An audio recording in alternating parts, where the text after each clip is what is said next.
अगर आप सरकारी मुलाजिम हैं तो ये खबर आपके लिए बेहद ज़रूरी है, क्योंकि आप जानते हैं कि जम्मू कश्मीर में इस वक्त जो सरकारी मुलाजमीन है उसके ऊपर किस तरह से LG इंतज़ामिया की नज़र है वो आप बखूबी जानते हैं।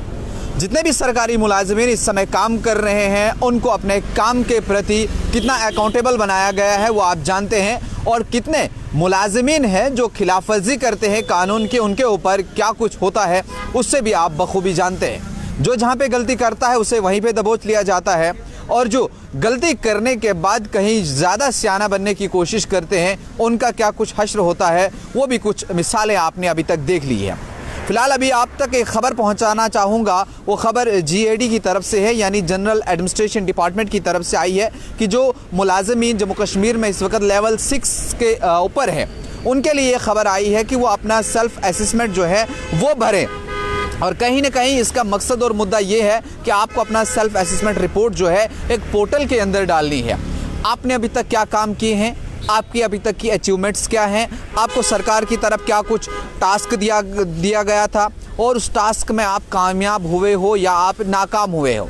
आपने कामयाबी कितनी पाई है वो भी आपको लिखना है, और अगर आप नाकाम उसमें हुए हो उसका रीज़न भी जो है वो आपको देना होगा। ये पोर्टल है EPMS पोर्टल, और इसको इंट्रोड्यूस किया गया था जनवरी 2022 में, और कहीं ना कहीं अब 2 साल बीत गए हैं और अब इसके ऊपर आपको अपनी रिपोर्ट जो है वो सबमिट करनी है। EPMS का मतलब है एम्प्लॉय परफॉर्मेंस मॉनिटरिंग सिस्टम, यानी जब आप इसके अंदर अपनी रिपोर्ट को डालेंगे और उसके बाद मॉनिटर किया जाएगा कि आपने गलतियां कहां पर करी हैं और आपने अच्छा काम कहां पर किया है। इसके लिए कंट्रोलिंग ऑफिसर से जो है वो इसका पूरा डेटा लिया जाएगा।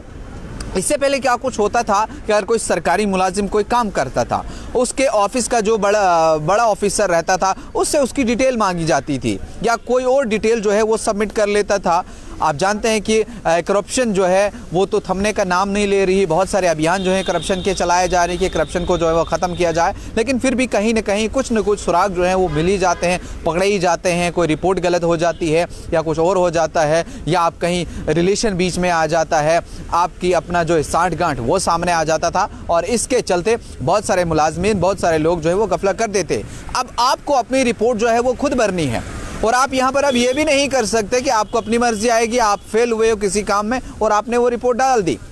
क्योंकि उसके बाद जब आप इसको डालेंगे 3 महीने के अंदर आपने अपनी इसको फिल करना है। जनवरी से ही जनवरी, फरवरी और मार्च में आपने अपनी रिपोर्ट इसमें डालनी है, और उसके बाद जो कंट्रोलिंग ऑफिसर रहेगा वो इस सब के ऊपर नज़र रखेगा, वो इसकी रिपोर्ट जो है वो सामने डालेगा। चूँकि ये ख़ास हिदायत जो है वो जारी की गई हैं, जो GAD के इस वक्त कमिश्नर हैं संजीव वर्मा साहब, उनकी तरफ से ये ख़ास हिदायत दी गई हैं कि ताकि उसके बाद स्ट्रीमलाइन सारी चीज़ें की जाए। और आप जानते हैं कि ह्यूमन रिसोर्स मैनेजमेंट प्रैक्टिस का भी अगर आप उस पोर्टल को भी अगर देखेंगे वहाँ पर भी मुलाजमीन को जो है वो बार बार उनके डेटा मांगा जाता है, उनसे उनकी परफॉर्मेंस शीट जो है वो मांगी जाती है, और ये ऑर्डर जो है जारी किया गया है। ऑर्डर नंबर अगर मैं आपको बता दूँ ये 8 है, GAD 2022 डेटेड 17 फरवरी तक इस पोर्टल को जो है वो सिस्टमेटिकली तैयार कर दिया जाएगा, और उसके बाद आप सब लोगों को इसके अंदर अपनी रिपोर्ट जो है वो जमा करनी है। होगा क्या अगर आप इस के अंदर रिपोर्ट अपनी जमा नहीं करेंगे, क्योंकि फिर देखा जाएगा कि कितने मुलाजमीन ने अपनी रिपोर्ट डाली है। क्योंकि मैंने आपको पहले ही कहा कि लेवल 6 से ऊपर जो मुलाजमीन हैं वो समझ जाएंगे कि हम किस कैटेगरी में आते हैं। उन मुलाजमीन के लिए ख़ास तौर पर ये कहा गया है कि आप लोग जो है वो अपना सेल्फ़ असेसमेंट जो है रिपोर्ट जो है वो इस पोर्टल के अंदर डालेंगे, ताकि सरकार को ये पता चलेगा, महकमा के आला ऑफिसरान को, LG इंतज़ामिया को, चीफ सेक्रेटरी को ये पता चल जाएगा कि आप किस पानी में हो, आप क्या काम कर रहे हो, आपको कहाँ पे और मज़ीद काम करने की ज़रूरत है, कहाँ पे आपका फेलियर जो है वो सब चीज़ें कहीं ना कहीं आपके ऊपर जो है वो देखी जाएंगी। अब इसके अलावा क्या कुछ मज़ीद तफसीलात रहेंगी और क्या कुछ नया ऑर्डर जो है वो सामने आएगा GAD की तरफ से, वो भी हम आप तक पहुँचाएँगे। उसके लिए बने रहे न्यूज़ इनसाइडर 24/7 के साथ।